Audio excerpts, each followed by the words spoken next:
Fala pessoal, tudo bom com vocês? Hoje estamos aqui pra ver. Peraí, o eco tá ligado? Não tá não. Hoje estamos aqui pra ver o pior e melhor mangá de 2021 que eu li do Aizen. Do Aizen. Do Aizen. É... Cara, a gente viu ontem aquele vídeo do Matheus, dos melhores animes da temporada. Melhores animes? Não, o recap dos animes de 2021, né? E eu não me lembro, pelo menos pela thumb. Cadê a thumb do negócio?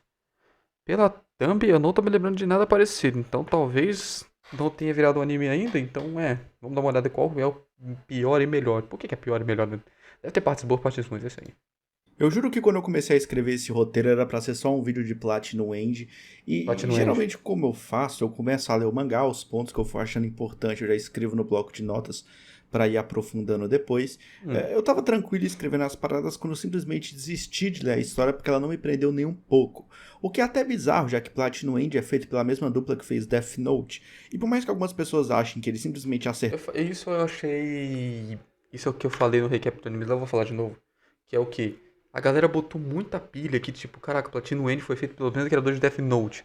Deve ser muito bom e tal. Cara, não precisa botar tanta pilha assim no negócio. Só porque é dos mesmos criadores, não precisa botar tanta pilha no negócio, cara. Pô, pode fazer o negócio, pode só assistir o negócio e tal, ler a parada, só não precisa botar muita expectativa só porque é o mesmo criador, sabe? Senão, se o negócio for ruim, a galera vai achar, nossa, caraca, os caras decaíram muito. Não, pô, os caras fizeram um anime normalzinho, só o outro anime que eles fizeram que estourou pra caramba. Platinum End é feito pela mesma dupla que fez Death Note, e por mais que algumas pessoas achem que eles simplesmente acertaram um raio dentro de uma garrafa, eles também fizeram Bakuman, que é da hora pra caralho também. O que me fez pensar que o que aconteceu com Platinum End foi Isso não sabia. só, sei lá, competência talvez. Ou não, né? Vai ver se você gostou da história. Nada nesse mangá me Não cheguei a empurrou assistir. pra continuar a ler. E olha que ele é bem parecido com Death Note em vários aspectos. Existe também um esquema de gato e rato aqui, uma competição, porque o protagonista tem que deter o Metropoliman, Tu não me mete que a animação é parecida não, hein? que é o vilão que aparentemente quer reviver sua irmã. Pelo menos é isso que parece até o capítulo 10, eu não Ah. passei daí. Enquanto o próprio Metropoliman quer matar todos os outros candidatos de Deus. Mas como Hum. assim candidatos de Deus? 13 pessoas que não viam razão para viver ou estavam prestes a tirar a própria vida são Hum. selecionadas por anjos para concorrerem, entre aspas, ao cargo de Deus. Quem vai auxiliando essas pessoas são os anjos, e existem níveis. Alguns anjos têm disponíveis asas, flechas vermelhas que servem para controlar as pessoas e flechas brancas que matam. Outros só têm Ah. disponíveis asas, outros flechas vermelhas e assim por diante. O que Tá. para mim já não faz muito sentido porque, tipo assim, existe essa espécie de competição, mas qual o sentido dela se os participantes nem vão ter a mesma chance? É claríssimo que as pessoas com asas, flechas vermelhas e brancas têm uma vantagem absurda. É aí que eu discordo. Essa é uma coisa interessante que é o que? Você pode ter realmente, tipo assim, pelo que ele falou, tem três poderes aí, né? E pelo jeito, certos anjos e tal, eles têm os três, eles têm um ou eles têm dois, alguma coisa assim. Então, nesse ponto aí, como fazer para uma pessoa que não que tem menos conseguir ganhar? Que é a estratégia. Você realmente tem que ser uma pessoa um pouco mais estrategista. Tem que pensar, caraca, eu só tenho as flechas brancas, eu só tenho as asas. Então, qual seria o melhor jeito de eu usar isso pra conseguir ganhar do cara que tem todos, sabe? Tanto que no final. Ah, achou que eu ia dar spoiler, né? Hoje não. Hum. Então, até o capítulo 10, esses anjos, que podem ser comparados aos Shinigamis de Death Note, se tornaram bem esquecíveis pra mim, até porque eles se parecem bastante. São geralmente alguma mulher levemente sexualizada com o Hum. corpo todo branco. Então fica levemente complicado de diferenciar. Aí complica, né? Os personagens também são bem sem graça. A personagem da namoradinha do protagonista, que é a Saki, se eu não me engano, é bem blasé, ela não faz basicamente nada. O anjo dela é inclusive bem mais interessante que ela mesma. O Sério? protagonista também é um tipo que eu particularmente não gosto. Ele é aquele tipo de personagem que não tem muita motivação, toma um monte de decisão errada e é meio insuportável. Se Platinum End fosse um protótipo de Death Note, eu diria que é um mangá razoável, mas como veio depois e é feito literalmente pela mesma dupla, então eu desgosto mais dele. Hum. Se é que podemos dizer assim. Eu juro que a intenção era falar sobre Platinum End, mas para isso eu teria que ler tudo, algo que eu me recuso a fazer. Então, Frankenstein. no caso, eu abri meu armário, peguei o mangá Frankenstein. Ah, tá, não é o melhor e pior de tipo, o anime é bom e é ruim ao mesmo tempo. Não, ele vai falar de do dois. Junji Ito e decidi ler ele pra ver se era bom. E agora chegamos à outra parte do vídeo, a do melhor mangá que eu li em 2021. Eu poderia começar a falar da história do Frankenstein, mas não seria muito correto, já que o mangá é dividido em o conto do Frankenstein e os contos do Oshikiri, um personagem próprio do Junji Ito. Os contos têm algumas ligações entre si, mas não são exatamente lineares, eles não contam uma história um seguido da outra. Geralmente uma história termina e outra 100% diferente começa depois, mas tem teorias sobre isso. A primeira é sobre o... Como é que é? Durma profundamente na terra, Nakajima. lineares, eles não contam uma história um Eu matei meu melhor amigo Nakajima na noite passada, a razão foi seguido estúpida. da outra. Geralmente uma história termina e outra 100% diferente. Foi porque ele ficou mais alto que ele, né? Sua altura passou a mim e ele continuou ficando mais alto. Começa depois, mas tem teorias sobre isso. A primeira é Era sobre tão o legal, Oshikiri Nakajima. enterrando um amigo dele chamado Nakajima, porque ele tinha uma espécie de ciúmes, porque o Nakajima ficou muito alto. Tipo, é um motivo muito bobo. Até que ele percebe que o pescoço do garoto começa a crescer, e o que parece ser uma alucinação, já que basicamente todo mundo ao redor dele começa a ter o pescoço esticado também, se prova verdade no fim. Ele basicamente confessa o assassinato pra polícia, mas no próximo conto ele já tá livre, leve e solto. O que me faz pensar que talvez seja outro Oshikiri. Sim, mas voltamos nisso lá pra frente. O segundo conto é ainda mais estranho, sobre um colega de Oshikiri que cansou da fama e decidiu fingir a própria morte. O elemento mais terror dessa história pra mim é exatamente o final dela, porque é impossível dizer se o garoto conseguiu fugir ou se ele simplesmente morreu afogado no rio. A terceira é sobre uma garota esquisita que estuda com Oshikiri e que recebe cartas de suas amigas, entre aspas. A parada é que, na verdade, a própria menina envia as cartas para ela mesma e no final ela se mata. O Oshikiri se depara com uma carta em casa escrita para ele, mas o estranho é que é a própria letra dele ali na carta. O próximo é um chamado O Invasor, talvez o mais maluco que gere mais dúvidas. O Oshikiri e seu novo grupo de amigos vão até a casa do protagonista explorar eventos paranormais, quando eles veem o próprio Oshikiri enterrando pessoas no quintal. Quando eles vão ver, as pessoas que estão sendo enterradas ali são eles mesmos, o que gera inúmeras dúvidas. Isso é uma previsão do futuro? Isso é uma dimensão paralela? Bom, é uma dimensão, mas as dúvidas permanecem porque é difícil afirmar em qual dimensão cada conto se passa. Mas as minhas apostas são de que o primeiro conto se passa na dimensão alternativa, já que nesse conto o Oshikiri também é um assassino e também enterra corpos no quintal, e os outros dois contos se passam na dimensão real. Após esses eventos, meio que ver você mesmo sendo enterrado, os amigos param de falar com o Oshikiri, obviamente. Os últimos contos são mais conectados entre si. O próximo fala sobre o Oshikiri descobrindo como acessar a outra dimensão e impedindo que sua amiga de escola seja morta pelo seu outro eu. E no último ele enfrenta os pais do seu eu de outra dimensão e descobre que as paredes de sua casa têm corpos lá dentro. Os contos de Oshikiri são uma das obras mais subestimadas do Junji Ito. Elas têm todo tipo de elemento de terror e têm toda a vibe característica do autor. Suas obras são muito subjetivas e abertas à interpretação. Não existe um fim definitivo, nenhum isso é o que aconteceu, ou é assim que a história termina e coisa do tipo. É tudo muito misterioso. As coisas acontecem nas histórias sem razão discernível e geralmente não são resolvidas. Junto com Frankenstein eu comprei fragmentos do horror do Junji Ito e... sério, o pior conto do Oshikiri é melhor que o melhor conto de Fragmentos do Horror, sinceramente falando. Sério? Também sou suspeito pra falar, já que eu gosto bastante dessas histórias de terror com um personagem comum em todas elas. Como no caso de Tommy, por exemplo, ou Tomie. Eu chamo de Tommy, foda-se.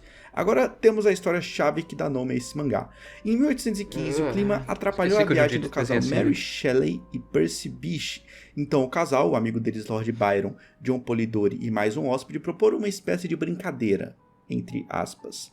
O Lord Byron disse que eles deveriam escrever uma história de fantasmas. O Polidori então escreveu o romance O Vampiro, a primeira história ocidental com o clássico vampiro que conhecemos. Essa história inclusive influenciou muito uma outra história de vampiro escrita por Bram Stoker, chamada O Drácula. Mary, por sua vez, teve a ideia de um estudante que dá vida a uma criatura e assim nasceu Frankenstein. Essa brincadeira é provavelmente o encontro mais importante da história do terror. Muitas obras tentam retratar o monstro de Mary, mas uma versão que ficou conhecida é a que trata Frankenstein como um idiota sem rumo, abobalhado e verde, quando na verdade o monstro, além de amarelado, ele é muito racional, ele tem várias dúvidas, vários conflitos internos. Ele não é um imbecil que fica andando com o braço esticado pra frente, falando, oh, cérebro, cérebro, cérebro. Eu acho que isso aí é eu acho que isso aí é porque Eu diria que o motivo pelo qual todo mundo pensa que, tipo, o Frankenstein é um bichão meio burro e tal, assim, é pelo fato dele, como ele é feito de várias partes, assim, né? O cérebro dele, se não me engano, também é feito de várias partes. Então, com o cérebro não exatamente se conectando perfeitamente, ele perderia um pouco a sua capacidade mental. Mas não é o que acontece, né? Curioso é que a capa do mangá é amarela também, talvez uma referência à cor original do monstro, ou talvez não. A obra foi originalmente publicada em 3 partes entre 94 e 98, mas nos anos 2000 ela foi republicada e adicionaram 2 curtas nela, além de 2 contos também bem curtinhos. Mas nada muito pesado. A história narra a jornada de Victor Frankenstein quando ele criou uma criatura viva composta de partes de outros seres humanos e suas consequências ao fazer isso. O monstro em si é muito fiel àquele feito por Mary. Suas angústias e seus desejos de ser aceito como ele é, os paralelos de Victor com Prometeu, o titã da mitologia grega que deu fogo aos humanos. Existe um motivo pelo qual a história do Frankenstein é chamada de Prometeu moderno. O titã que deu fogo aos humanos e o doutor que quis criar o humano perfeito não só desafiam a lógica dos deuses, como foram extremamente arrogantes em seu ato de subverter a natureza das coisas. As pessoas que compõem o Frankenstein já estavam mortas. Elas definitivamente não deveriam voltar à vida. Sim. E eu chamo a criatura de Frankenstein também, tá? Porque tecnicamente ele é um filho do Victor Frankenstein. Então, se ele é um filho, provavelmente ele deveria usar o mesmo sobrenome, né? Mas foda-se. Eu acho que é uma parada muito comum, né? Hoje em dia, as pessoas chamarem a criatura de Frankenstein, apesar de Frankenstein ser tecnicamente bem um normal, na doutor. verdade. Junji Ito tem um respeito claro com a obra, e a busca é retratar da melhor forma possível. A forma do personagem do Frankenstein é diferente daquela mais humanoide que o Boris Karloff interpretou no filme de 33. É um personagem muito mais sujo, remendado e aterrorizante. Os olhos do monstro são muito profundos e realmente assustadores. Se existe um autor de terror que poderia retratar com excelência esse conto, esse alguém é Junji Ito. A cena, inclusive, onde ele aparece em frente ao irmão pequeno do Dr. Victor Frankenstein, já te dá uma sensação meio ruim, uma página muito poderosa, uma página completa, onde só os olhos da criatura ficaram de fora, e eles são de longe a parte mais importante do visual do personagem. A história de Frankenstein do Junji Ito ganhou em 2019 o prêmio de melhor adaptação, apesar de levemente alterar alguns elementos do conto. Por exemplo, um dos maiores desejos do monstro é ter uma companheira para si. No conto original, Victor se recusa a fazer outro monstro, ele já parece envergonhado o suficiente de ter feito um deles, imagina 2. Então é aí que o Frankenstein, o bicho, o monstro, fica puto e ameaça se vingar do doutor. Na versão do Junji Ito, Victor cria outra criatura, mas ela instantaneamente ataca o monstro, o que o irrita e faz jurar vingança. A criatura é perseguida pelo doutor até que no Ártico, onde a história começa, e Victor é resgatado por Robert Walton, o capitão de um navio, ele conta toda a sua história sobre como ele cresceu, sua infância e tal, como ele criou o monstro, e depois disso ele é morto. Na verdade ele não é morto, né? Ele morre de causas naturais. A última cena do mangá é o barco se afastando do Polo Norte e a criatura chorando e lamentando a morte de seu criador. De certa forma, o único homem que se importava com ele, mesmo que não da maneira que ele imaginava. O final é diferente do conto, porque no fim da história de Mary, a criatura conversa com Alton e diz que seus crimes acabaram e ele pretende cometer suicídio. Eu acho o final do Junji Ito muito mais enigmático. Isso é uma boa marca registrada do autor e não muda muito o tom do final original, até porque as últimas palavras da criatura na versão do Junji Ito são que o sofrimento vai acabar, então meio que deixa implícito que ele também vai tentar cometer suicídio.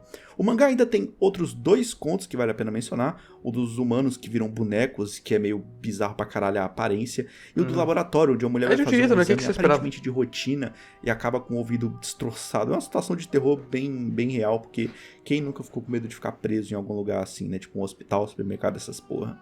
Só o Everson Zóio que já ficou preso no supermercado. E nem foi preso, né? Porque ficar preso meio que induz que você não queria estar ali por vontade própria. Mas, enfim. Eu acredito que por hoje é basicamente isso. Eu recomendo que vocês leiam a história do Frankenstein e também a história do Oshikiri. Eu sei que tem muita gente que não gosta dela, acha ela meio boring, até porque o mangá, quando você compra, não dá nenhum indício de que vai ter ela, né? Então, não tá escrito Frankenstein e contos do Oshikiri. Então, quando a pessoa vê aquele livrão gigantesco, ela pensa, nossa, tem 400 páginas de Frankenstein aqui. Aí quando ela abre, são só 200 e pouco. Que não é ruim, tá? Só não são 400. Mas é basicamente isso. Espero que vocês tenham gostado. E tchau. Tchau, tchau. O Wesley faz uns vídeos muito bacanas, velho, sério. Mas, cara, Jiu-Jitsu, eu não consigo... Sei lá, eu não consigo ter vontade de ler, sabe? Que é muito bizarro e tal. Eu sinto que se eu ficar lendo, eu vou começar a ter calafrios lendo, sabe? Enfim, espero que você tenha gostado do vídeo. Deixa o like, se inscreve no canal aí, por favor. Se inscreve no canal do Isaac também, que o cara é muito bom fazendo vídeo. E